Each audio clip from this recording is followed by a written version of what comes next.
Alright, in this video, we're going to talk about the last part of the unit circle. So remember to find all the trig value with the given point which tells us it is the xy value, right? So those will be the 3 steps. Step 1, locate the x and y. And step 2, we are going to get the r value by using the Pythagorean theorem. And then hello SOHCAHTOA, then flip to get the other 3. Now, when we mentioned about when there is a picture, the answer is in the picture. So as you can see here, when we talk about the angle, all right, the theta is always in the center. So what you see is what you got. The x value is horizontal, but the y value, it is vertical. So where it's my radius, that will be my hypotenuse. So therefore, that will be the formula for the hypotenuse. So step 1, select the angle. Step 2, name the side. So my y is my opposite, my x is my adjacent, and my r is my hypotenuse. Therefore, hello SOHCAHTOA tells us sine of theta equal to y over r, and cosine of theta is equal to x over r, and tangent is equal to the opposite over adjacent, y over x. Remember, denominator cannot equal to 0. So after we get those 3, we say flip to get the reciprocal. So cosecant is the reciprocal of the sine, so flip that upside down, r over y. Again, y cannot equal to 0. And secant is the reciprocal of cosine, so equal to r over x, and x cannot equal to 0. And then the cotangent is equal to x over y. And yes, denominator cannot equal to 0. So this is all the old information we know about the trig. So show time. So we are given a point. So a point is given, and we want to find the exact value, which means no calculator, of the 6 trigonometry function. So recall, what do we say? Step 1, I'm going to locate.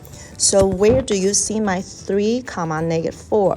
So 3, -4, somewhere here. So this will be my location. And we say that when there is a picture, the answer is in the picture. So this will be my triangle. Now remember, theta is right here. So what you see is what you got. My x, as you can see, is equal to 3, and my y is equal to -4.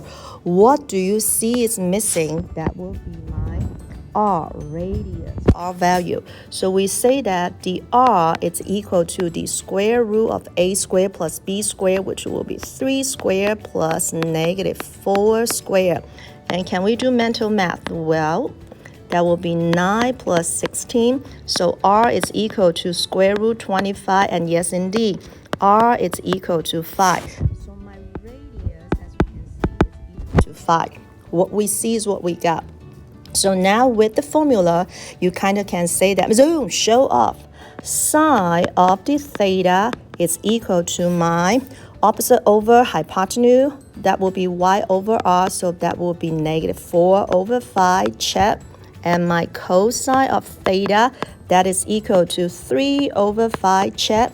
And my tangent of theta, it's equal to -4 over 3, check. So, hello SOHCAHTOA, then flip. So make sure the cosecant is the reciprocal of sine. So I'm going to flip that upside down. That becomes -5 over 4, check.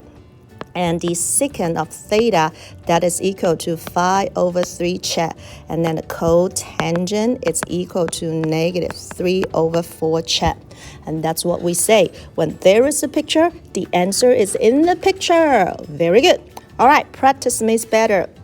Let's go to 28. So remember what we say. Step 1, I am going to locate a point. So on the unit circle, you got -1 and 2. So -1, x, 2 is y. So somewhere here, it's my point. I don't know, right here. So that will be, now what you see is what you got. So I will see my x value, which will be -1, and my y value is equal to 2. So the 90-degree right here, and then the angle theta is right here. Yes, indeed. I need to figure out my r value. By the formula, r is equal to a squared plus b squared. So what do we get? Housekeeping. That will be square root 5. Square root 5, it's perfect. Leave me alone. So r is equal to square root 5. What do we say now? Hello, Sokatova. So what you see is what you got. Sine of the angle theta, what you see is what you got. That is equal to 2 over square root 5. Now remember, we say that this is correct, but not perfect. I need to use the rationalize times the square root 5 over square root 5.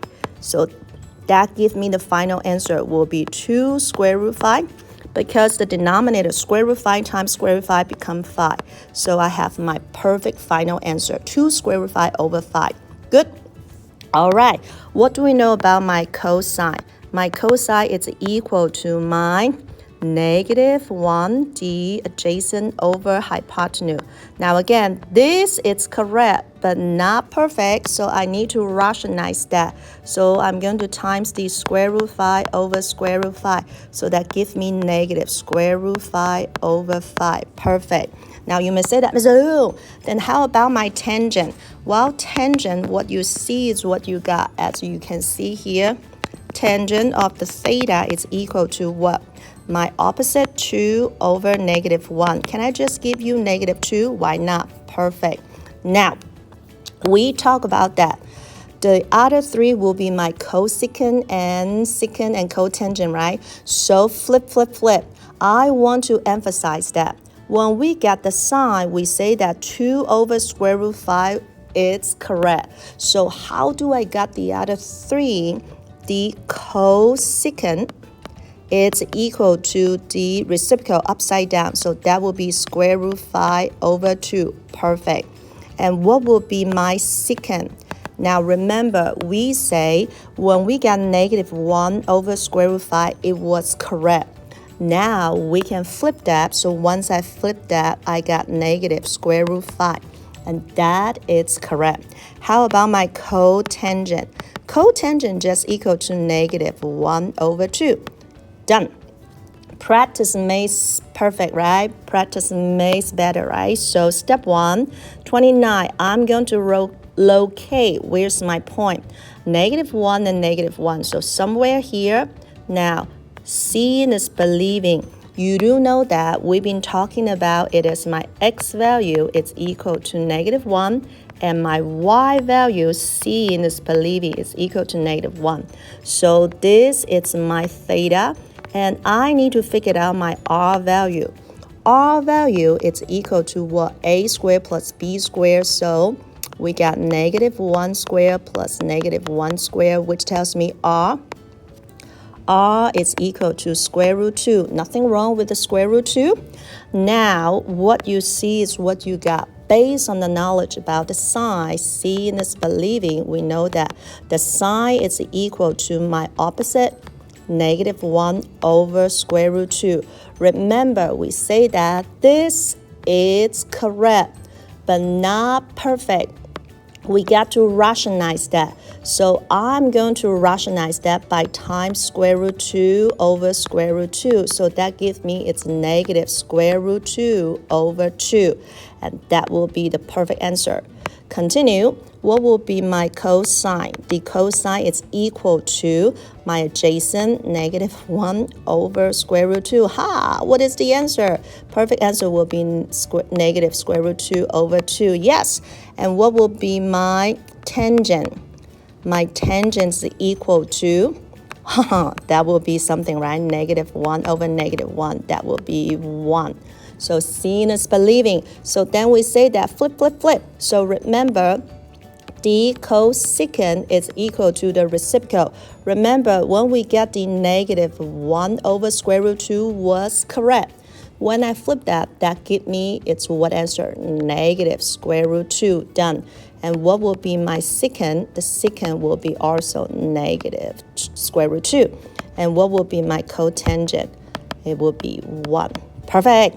Last one. So step 1, locate my x and y. So 5 and 12 somewhere here. And do you see my 90-degree triangle? Yes. Do you see my angle theta? it will be in the center, right? So my x is equal to 5 and my y is equal to 12. And what will be my r value? Believe in yourself. R is equal to the square root of a squared plus b squared. So yes, indeed, I got 25 plus 144.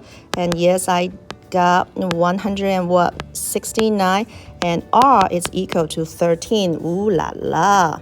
So sine of the angle is equal to my y over r. So that will be 12 over 13 chat, and cosine of theta is equal to 5 over 13 chat, and my tangent is equal to 12 over 5 chat. Now flip, flip, flip. My cosecant is equal to 13 over 12 chat, and my secant is equal to 13 over 5 chat, and my cotangent is equal to 5 over 12 chat. Ooh la la, what do we know? This is fun, and that's all we want to say. Practice makes better, right? And math, it's awesome, and enjoy. And that's it, 3 steps. That's all.